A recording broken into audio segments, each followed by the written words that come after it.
American lawmakers and American taxpayers need to have more of a voice in making this decision. That's Washington Representative Cathy McMorris Rodgers on her legislation to reform the International Monetary Fund's bailout of European nations.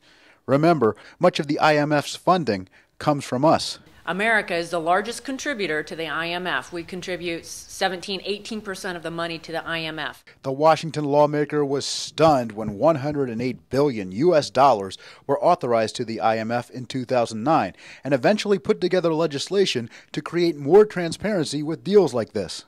We're having trouble even finding out how much of that $108 billion has already been spent. What I am asking for is for Congress to have a debate on whether or not U.S.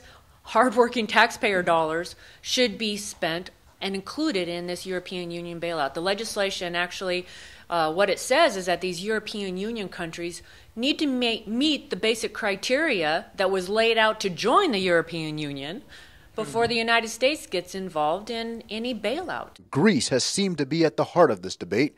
However, McMorris Rodgers says the problem is much greater than that nation. Greece is a very small part of the European Union. 11 million people, 2% of their GDP. They were borrowing at record levels, running up to 15% deficits in 1 year, 15% GDP deficits in 1 year, and it got to a point where the private markets wouldn't lend them anymore.